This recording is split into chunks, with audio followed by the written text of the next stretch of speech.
Khulna medical college হাসপাতালে দীর্ঘদিন ধরে আউটসোর্সিংয়ের নামে প্রতারণা করে আসছে মাছরাঙা সিকিউরিটি সার্ভিসের ব্যবস্থাপনা পরিচালক ফারুক হোসেন হেমায়েত নামে একজন ঠিকাদার এবং এই প্রতারণায় তাকে সহযোগিতা করছে খুলনা মেডিকেলের প্রশাসনিক কর্মকর্তা ইখতিয়ার উদ্দিন।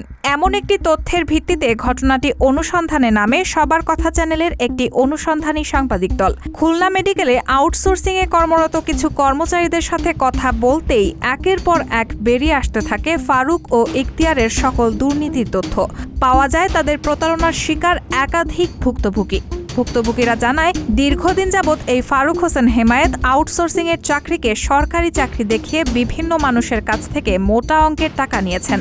কাউকে চাকরি দিয়েছেন, আবার কাউকে চাকরি দেননি।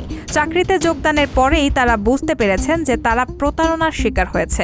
আপনি নিজে কত টাকা দিয়ে এই নিয়োগ পাইছিলেন? আমি নিজে 2.5 লাখ টাকা দিয়ে এই নিয়োগে ঢুকছিলাম। আপনাকে কি বলা হয়েছিল এটা সরকারি চাকরি হবে? বলছে কি যে মাস্টার রুল যেমন আউটসোর্সিং সরকারি প্রথায় চলে গেছে, তেমন আপনাদেরটাও সরকারি চলে যাবে। আপনাদের সকলের কি সরকারি বলে এখানে নিয়োগ দেওয়া হয়েছিল? সবাইকে একই কথা বলে নিয়ে সরকারি চাকরির কথা বলে 2 থেকে 4 লাখ টাকা পর্যন্ত হাতিয়ে নিয়েছেন প্রতিটি নিয়োগের বিনিময়ে এবং এই কাজে তাকে সহযোগিতা করছে খুলনা মেডিকেল কলেজ হাসপাতালের প্রশাসনিক কর্মকর্তা ইখতিয়ার উদ্দিন। সে সিগনেচার করছে, আর সিগনেচার করছে 106 জন না, সে কাজ নবায়ন করতে পারছে 106 জনের, কিন্তু তাকে অনুমতি দিয়েছে 208 জনের। আর এই 208 জনের কাছ থেকে কাগজপাতি নিচ্ছে আরও বরঞ্চ 50,000 টাকা করে দাবি করা হয়েছে। উক্ত বিষয়ে খুলনা মেডিকেল কলেজ হাসপাতালের প্রশাসনিক কর্মকর্তা ইখতিয়ার উদ্দিনের সাক্ষাৎকার নিতে গেলে দেখা যায় তার অফিস বন্ধ, ঝুলছে বড় একটি তালা। তার মোবাইল ফোনও বন্ধ করে রেখেছেন তিনি। মোবাইল ফোন বন্ধ থাকায় একাধিকবার চেষ্টা করার পরেও তার সাথে যোগাযোগ করা সম্ভব হয়নি। খোঁজ নিয়ে জানা যায়, সাংবাদিকদের উপস্থিতি টের পেয়েই তিনি তার অফিস সহায়ক সাজ্জাদকে নিয়ে আগেই সেখান থেকে সরে পড়েছেন। বিভিন্ন সময় দেশের বিভিন্ন গণমাধ্যমে উঠে এসেছে এই ফারুকের সীমাহীন দুর্নীতির চিত্র। দুর্নীতি দমন কমিশন সহ দেশের বিভিন্ন গুরুত্বপূর্ণ দফতরগুলোতে খুলনা মেডিকেলের আউটসোর্সিংয়ের কর্মচারীদের গণস্বাক্ষরকৃত অভিযোগও দেওয়া হয়েছে এই ফারুকের বিরুদ্ধে। তবুও কখনো এই দুর্নীতির বরপ্রাপ্ত ফারুকের বিরুদ্ধে কোনো ব্যবস্থা গ্রহণ করা হয়নি, বরং এখনও সে নির্দ্বিধায় তার এসব অপকর্ম চালিয়ে যাচ্ছে। এছাড়া মাসের পর মাস বেতন পাচ্ছে না কর্মীরা। বেতন পেলেও সেই প্রাপ্ত বেতনের অর্ধেক টাকা দিয়ে দিতে হচ্ছে ঠিকাদার ফারুক হেমায়েতকে। কোনো নিয়মনীতির তোয়াক্কা না করে অর্থ ও রাজনৈতিক প্রভাব খাটিয়ে খুলনা মেডিকেলে টিকিয়ে রেখেছে তার একক আধিপত্য।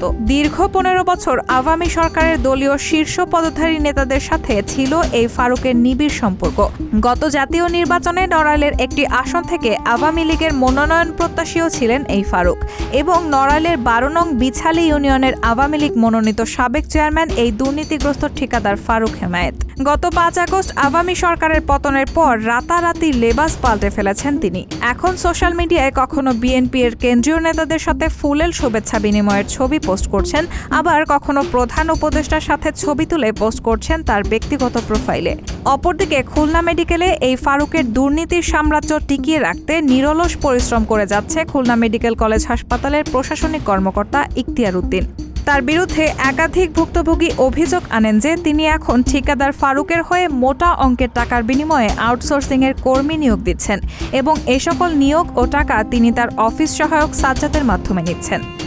এবং কিছুদিন আগে কোনো নিয়োগ বিজ্ঞপ্তি ছাড়াই তার অফিস সহায়ক সাজ্জাদের স্ত্রীকে আউটসোর্সিংয়ে খুলনা মেডিকেলে চাকরিও দিয়েছেন তিনি। প্রশাসনিক কর্মকর্তা ইখতিয়ার উদ্দিনের বিরুদ্ধে এমনও অভিযোগ আনা হয়েছে যে খুলনা মেডিকেলে আউটসোর্সিংয়ে নিয়োগের ফর্ম ফিলআপের কথা বলে প্রতি কর্মীর কাছ থেকে জনপ্রতি 300 টাকা করে নিয়েছেন তিনি এবং তাদের বলেছেন তার মাধ্যমেই এই ফর্মটি পূরণ করতে হবে, অন্য কোথা থেকে করলে সেই ফর্মটি গ্রহণযোগ্য হবে না। খুলনা মেডিকেল কলেজ হাসপাতালে হওয়া এই সকল দুর্নীতি ও অনিয়ম প্রসঙ্গে প্রতিষ্ঠানের উপপরিচালক মোহাম্মদ আখতারুজ্জামানের কাছে জিজ্ঞাসা করলে তিনি বলেন, প্রশাসনিক কর্মকর্তা ইখতিয়ার উদ্দিনের বিরুদ্ধে তার কাছে একাধিক অনিয়মের অভিযোগ এসেছে এবং প্রশাসনিক কর্মকর্তা ইখতিয়ার উদ্দিন তার এসব অনিয়মের কথা স্বীকার করেছেন এবং এ ধরনের অপকর্মের সাথে আগামীতে জড়িত না থাকার অঙ্গীকার করেছেন।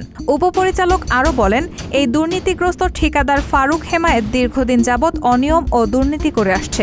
কর্মীদেরকে বেতন তো দেনই না, মাঝে মাঝে চাপে পড়ে কর্মীদের বেতন দিলেও সেই বেতনের অর্ধেক টাকা আবার টেবিলের নিচ থেকে তিনি নিয়ে নেন। তার বিরুদ্ধে ইতিমধ্যে একটি তদন্ত কমিটিও গঠন করা হয়েছে। অতি দ্রুত তদন্ত শেষ করে তার বিরুদ্ধে প্রয়োজনীয় আইনি ব্যবস্থা গ্রহণ করা হবে বলে জানিয়েছেন তিনি।